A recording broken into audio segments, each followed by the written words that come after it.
आप संविधान का अपमान कर रहे हो, आप संविधान की हत्या कर रहे हो और आरोप लगा रहे हो भारतीय जनता पार्टी पे।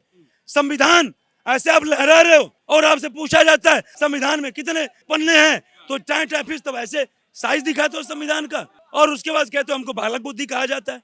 तुमको बालक बुद्धि ना कहा जाए तो क्या कहा जाए? हर प्रोटेस्ट को, हर आंदोलन को इन्होंने दबाने का काम किया है। सिर्फ चाहे 2 लाइन किसानों का का जेल मामला से हो, भी जाना चाहे चाहता हूं। नीट का मामला हो, ये ये लोग हमेशा दबाव करते हैं। राम जी ने अश्वमेध यज्ञ के लिए घोड़ा छोड़ा था, यहाँ विपक्ष ने गधे छोड़ दिए हैं। जहाँ अच्छी डिबेट हो रही हो वहां जाओ, फिर पो पो पो पो पो पो पो पो बस कर दो, डिबेट को बस खराब करने का काम करो। अभी बात करने को बोलो, उनके पास न तथ्य मिलेगा, न तर्क मिलेगा, न कोई आंकड़ा मिलेगा, खाली या करके बस कंफ्यूजन कंफ्यूजन। संविधान हत्या दिवस घोषित करके संदेश देना क्या चाह रहे हैं, वो भी 4 जून 2024 के बाद। मेरा प्रश्न यही है, प्रश्न तो उठेंगे आपके ऊपर, क्योंकि मैं आपका समर्थक हूँ। मैंने आपको वोट दिया, तीसरी बार आपको प्रधानमंत्री चुना गया।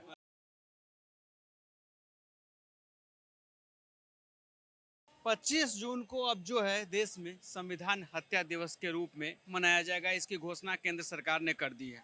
अब बताइए, आज के भारत में 2024 में बीती घटनाओं का जिक्र करना कितना सही है? क्या ये इसकी आवश्यकता देश में इस वक्त थी क्या? देखिए, जिक्र करना इसलिए सही है, देश की आजादी से लेकर के अब तक के इतिहास में इस घटना के अलावा कोई ऐसी घटना नहीं हुई।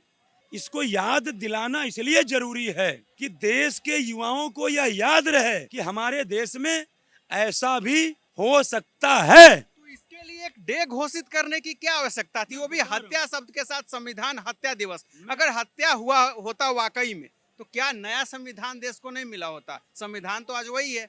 हत्या दिवस का मतलब हत्या करने की पूरी कोशिश की गई, संविधान को पूरा कुचलने की कोशिश की गई। कहने का मतलब यह है, आज जो लोग लोकतंत्र खतरे में है, संविधान खतरे में है, जिसकी दुहाई दे रहे हैं, आज जो मुख्यमंत्री अरविंद केजरीवाल, जिनको प्रचार के लिए बेल मिल जा रही है कि जाइए प्रचार कर दीजिए, मतलब 20 दिन का 22 जो भी है, मैंने अभी इसी चुनाव में, लोकसभा चुनाव में सिर्फ प्रचार करने के लिए बेल मिली, अंतरिम जमानत का जो बेस था प्रचार करने के लिए बेल मिली, और उसके बावजूद ये लोग संविधान खतरे में है, संविधान खतरे में, लोकतंत्र खतरे में है, इसके बावजूद भी यदि कह रहे हैं। और वहीं पे उसी इमरजेंसी के दौरान राजनाथ सिंह की मां एक्सपायर हो गई थी, और यही इमरजेंसी के दौरान राजनाथ सिंह अपनी मां के अंतिम संस्कार में शरीक नहीं हो पाए। अंतिम संस्कार की तो बात छोड़िए, मां के जो 10वां होता है, जो बाल मुड़वाया जाता है, उसमें भी जाने का परमिशन नहीं मिला। उसके बाद जो 13वीं, जो अंतिम, मैंने जो सबसे अंतिम संस्कार होता है, जो ब्रह्मोज या जो भी होता है वो होता है, उसमें भी शरीक नहीं हो पाए। आप बताइए, किसी व्यक्ति के लिए उसकी मां से बड़ा दुनिया में कोई नहीं होता है। मां को ईश्वर का रूप माना गया है, और आपने मां से मिलने तक छोड़िए, मां के अंतिम संस्कार, मां के किसी भी संस्कार में जाने का मौका नहीं दिए। क्या यह संविधान की हत्या की कोशिश नहीं है? या यदि कहा जाए तो यह संविधान की हत्या नहीं है। आप संविधान का अपमान कर रहे हो, आप संविधान की हत्या कर रहे हो और आरोप लगा रहे हो भारतीय जनता पार्टी पे। संविधान ऐसे आप लहरा रहे हो और आपसे पूछा जाता है, अनुराग ठाकुर पूछते हैं संविधान में कितने पन्ने हैं, तो टाइट ऑफिस तो ऐसे साइज दिखाते हो संविधान का, और उसके बाद कहते हो हमको बालक बुद्धि कहा जाता है। तुमको बालक बुद्धि ना कहा जाए तो क्या कहा जाए? इस कांग्रेस पार्टी ने जब जब इनको जो है क्या कहते हैं कि लगा कि हमारा नुकसान हो रहा है, तब तक इन्होंने संविधान की हत्या करने की कोशिश की है। आप बताइए, वो साबानो केस, सुप्रीम कोर्ट ने फैसला दिया, इसको गुजारा भत्ता देना चाहिए, और शरीयत का हवाला दे करके तुमने कानून पलट दिया। ये संविधान की हत्या नहीं तो क्या है? इमरजेंसी लगाए, संविधान की हत्या नहीं तो क्या है? आप बताइए, 3 तलाक कानून का तुम विरोध कर रहे हो कि मुस्लिम महिलाओं को जो है 3 तलाक कानून का लाभ नहीं मिलना चाहिए, ये संविधान की हत्या नहीं तो क्या है? यूसीसी का तुम विरोध कर रहे हो, ये संविधान की हत्या नहीं है तो क्या है?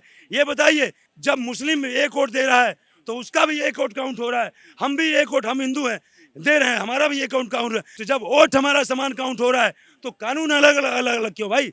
जब समानता की बात करते हो, टाइटल लिखो, मुझे कोई फर्क नहीं पड़ता कि रहमान खान, फलाना खान, ठिकाना खान, टाइटल लिखो, लेकिन कानून, एक कानून का पालन तो करो। एक काम, एक लॉ और एक ठेकेदार होना चाहिए तुम्हारे हिसाब से। कल जो है केंद्र सरकार ने घोषणा किया है 25 जून को अब से संविधान हत्या दिवस के रूप में मनाया जाएगा। आपातकाल इसी दिन लगा था, इस फैसले को कैसे देखते? मैं बताऊं, जरूरत थी इस दिन को मनाने तो ना 25 जून को इंदिरा गांधी ने लीगली अनाउंस की थी कि भाई यहाँ इमरजेंसी है। यहाँ 10 साल से इमरजेंसी देख रहे हैं ज्ञान लोग। साल से इमरजेंसी लगा हुआ है। बिल्कुल, यहाँ और क्या हो रहा है, यहाँ हो क्या रहा है। मुख्यमंत्री आजादी के इतिहास में पहली बार मुख्यमंत्री को प्रचार करने की बेल दी जा रही है, प्रचार करने के लिए जमानत हो रही है। और एक व्यक्ति राजनाथ सिंह जो आज देश का रक्षा मंत्री है, उसकी माता की डेथ हो गई तो उसके अंतिम संस्कार में जाने नहीं दिया गया। तब हुआ या अब हुआ? केजरीवाल बाहर आ रहे चुनाव प्रचार के लिए। केजरीवाल पे कोई चार्ज लगा है? कोई चार्ज नहीं है केजरीवाल। क्यों नहीं हुई? जेल से क्यों नहीं निकल रहे हैं? जेल से क्यों नहीं निकल? सुप्रीम कोर्ट ने उसको जमानत दी है।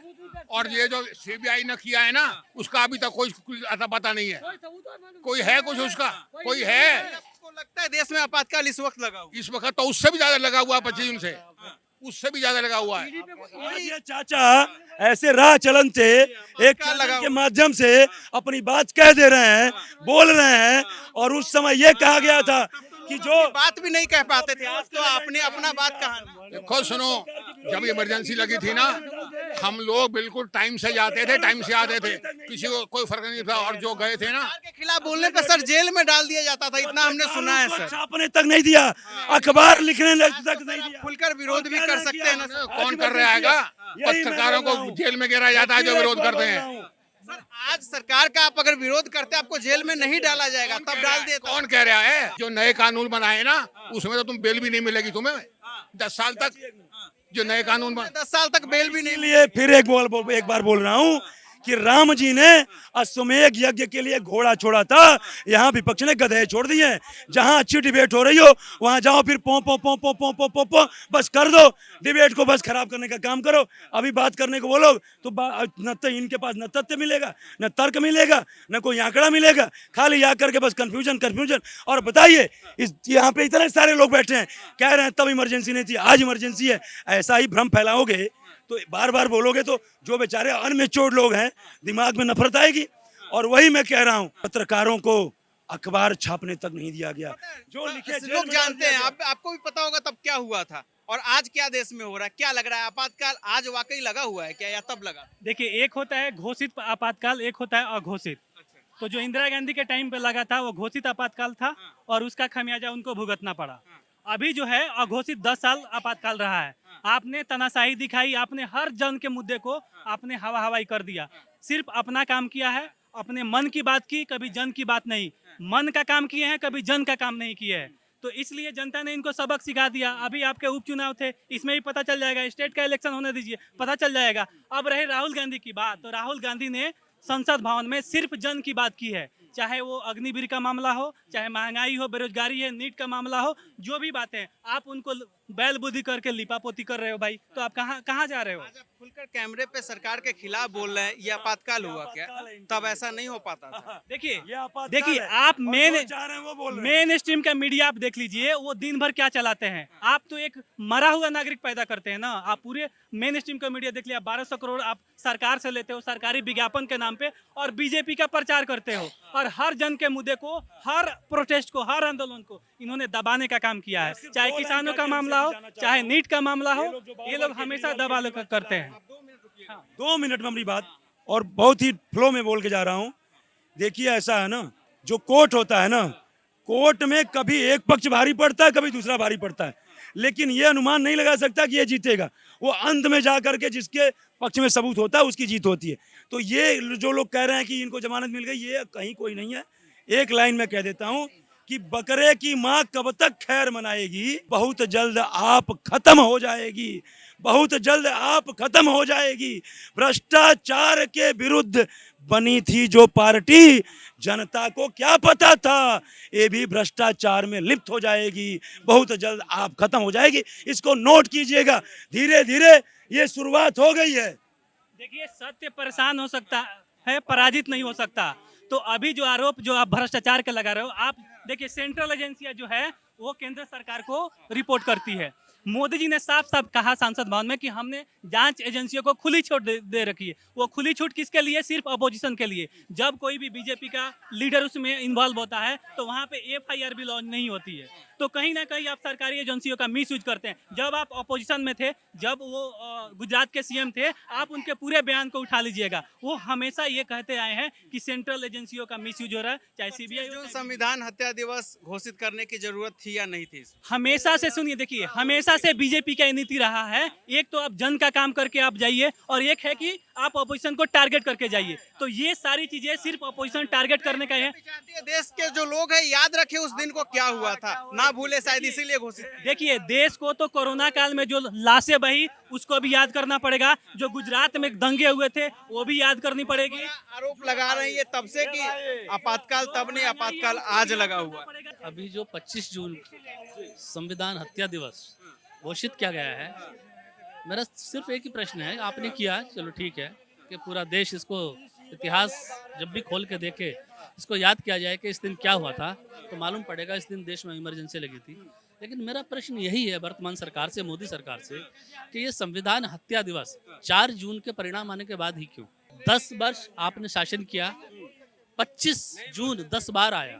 जब आप पहली बार 2014 में प्रधानमंत्री बने, तब जब 1 जून आया था, 25 जून, उसके बाद कर दिया। आप पूर्ण बहुमत में थे, आप लगा सकते थे। इसका मतलब क्या है कि ये जो राजनीतिक हार आपकी हुई है और जो नैरेटिव सेट किया गया कि मोदी यदि आएंगे तो संविधान बदल देंगे और दलितों का आरक्षण खत्म कर देंगे, उस नैरेटिव को आपकी पार्टी के कैडर, आपके पार्टी के कार्यकर्ता समझा नहीं पाए, दलित समाज को समझा नहीं पाए। इसका हमें हर जाना भुगतना पड़ा। एक ही था क्या ये जो डेट आया घोषित? नहीं, मेरा प्रश्न वही है, खींच नहीं था, उससे सीखना चाहिए इनको, क्यों हारे। दूसरी बात यह है कि आप 25 जून संविधान हत्या दिवस घोषित करके संदेश देना क्या चाह रहे हैं, वो भी 4 जून 2024 के बाद। मेरा प्रश्न यही है, प्रश्न तो उठेंगे आपके ऊपर, क्योंकि मैं आपका समर्थक हूँ, मैंने आपको वोट दिया, तीसरी बार आपको प्रधानमंत्री चुना गया, तो मेरा पूछने का नैतिक भी अधिकार है और मौलिक अधिकार है, संवैधानिक अधिकार भी। देर क्यों कर दिया, ऐसा करते? क्यों किया आपने? अगर आपको से पूर्व हुआ होता, अगर आपको लगता था कि गुजरात से निकलने के बाद मैं भारत देश की परिकल्पना को बदल दूंगा, भारत देश की व्यवस्था को बदल दूंगा, भारत की संस्कृति को बदल दूंगा, भारत के सांस्कृतिक मूल्यों को बदल दूंगा, तो 2014 में पहली बार शपथ लेने के बाद जब 25 जून आया, तब प्रधानमंत्री नरेंद्र मोदी जी आपने संविधान हत्या दिवस घोषित क्यों नहीं किया? कारण यही है कि आज 4 जून के परिणाम आने के बाद जो नैरेटिव बना, उसी के परिप्रेक्ष्य में आपने दिखाया कि हाँ, संविधान बदला जा सकता है। लेकिन इस संविधान में परिवर्तन करना, अगर राष्ट्र सेवा है तो वो राष्ट्र सेवा उस समय भी निभाई जा सकती थी जब आप पहली बार प्रधानमंत्री बने थे।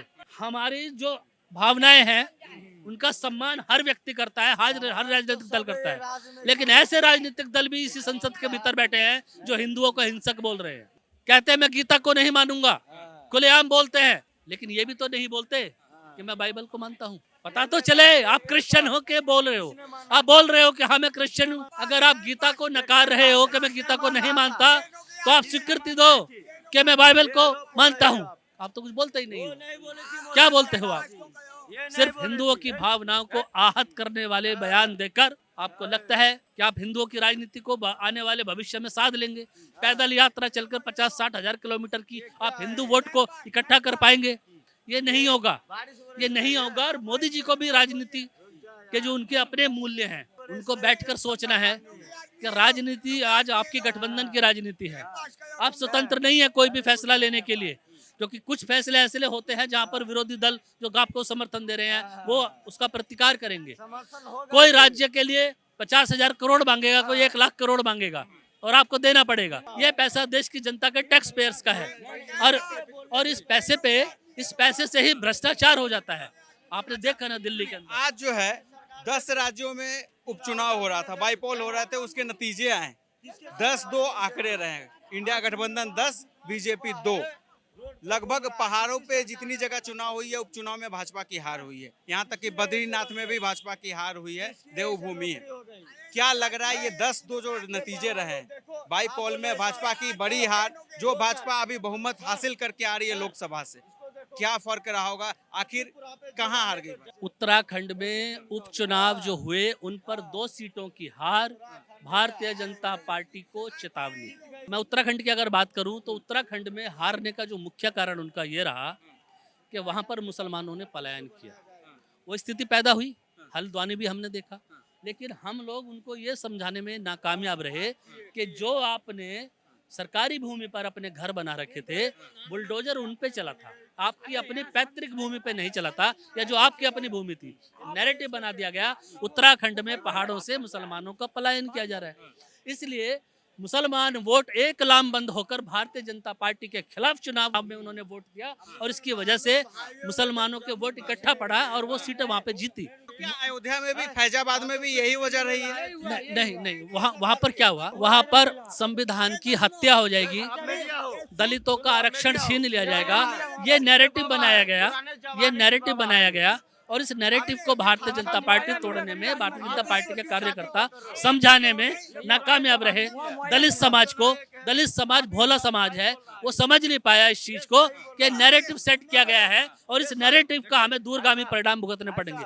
नतीजा 4 जून को सबके सामने आया, 37 सीटें समाजवादी पार्टी को मिली और भारतीय जनता पार्टी को 33 सीटें मिली। पोल में 10-2 का मुख्य कारण क्या लग रहा है, क्या रहा होगा? उत्तराखंड का तो आपने बता दिया, बाकी अलग अलग राज्यों का क्या? देखिए, बाकी ये है कि हिमाचल के अंदर एक सीट जीती है, हिमाचल में जीती है, और पश्चिम बंगाल के अंदर वहाँ पर टीएमसी की सरकार है, तो 4 सीटें उनके मिली। हालांकि माना यह जाता है कि जहाँ पर जिस राज्य में जिस पार्टी की सरकार होती है, जब भी बाईपोल इलेक्शन होता है, उपचुनाव होते हैं, तो वो सीटें उसी वर्तमान सरकार के पक्ष में जाती हैं। लेकिन आंकड़े विपरीत आ रहे हैं। पंजाब में आम आदमी पार्टी की जीत, कांग्रेस की सरकार हिमाचल में है, लेकिन भाजपा वहाँ पे जीत रही है, तो ये भी तो एक मिथ्य को तोड़ा गया है।